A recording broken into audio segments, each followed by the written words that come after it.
Well, hello, I'm David Freeman with Is That Really in the Bible? I want to ask you a question. It's a question that I think a lot of Christians are afraid to ask. Maybe they're afraid to ask their minister. Maybe they've been taught for so long that a certain set of beliefs that they would be ashamed to ask this question. But inside, it is an important question that we all have, especially if you're a pet lover, an animal lover. And so the question is, will I ever see my favorite pet again? That is, my favorite pet that has passed away. Now, obviously, I did not say, will God resurrect all animals? Will God resurrect every ant? The reason I mention an ant is because when I was a child, I saw a dead ant and I gave it a funeral, believe it or not. Yes, I took a matchbox and picked it up and put it in that matchbox and dug a little trench and buried the matchbox. That was the ant's casket, but I had a compassion on an ant. So when I talk about will you ever see your favorite pet again, I'm not saying that all dogs, all cats, all horses, all animals are resurrected. That's not the question I'm asking. Will you ever see your favorite pet again? Now, this actually, in reality, is a sermon I've been working on for about 20 years. Because about 20 years ago, I had a dog named Butch. We had a dog named Butch. He was a Labrador Retriever.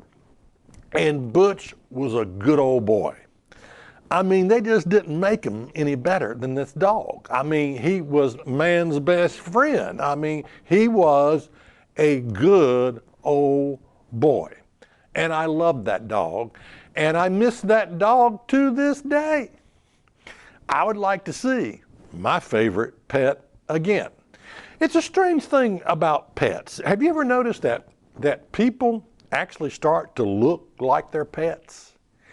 I mean, I'm not kidding you. There's a billboard sign going into near where we live when you going toward Roanoke, north on 220. There is a woman, a real estate woman, holding a pet dog, and I'm telling you, they look like each other. They got the same beady eyes, well, not beady eyes, but they got the same eyes, same hairstyle, same everything. I mean, I've never seen anything like it. I mean, and it's been said that as you know, it's like your pets begin to look like, you know, your master, your owner, the human owners. People begin to look like their pets. Now, when I was growing up, there was a fundamental teaching of, well, pets don't have souls, pets don't have spirits, and God's not interested in resurrecting animals, and so you'll, you know, as far as when your favorite pet dies, you'll never see it again. And you know, I understand that God is not in the business of resurrecting all animals. I understand that, and I understand animals don't have a spirit and they don't have a soul, or however you want to put that. That I understand, but you know, when you're dealing with a 12-year-old boy, when you're dealing with a little child, and you just say, well, you'll never see that thing again, you know, that's it.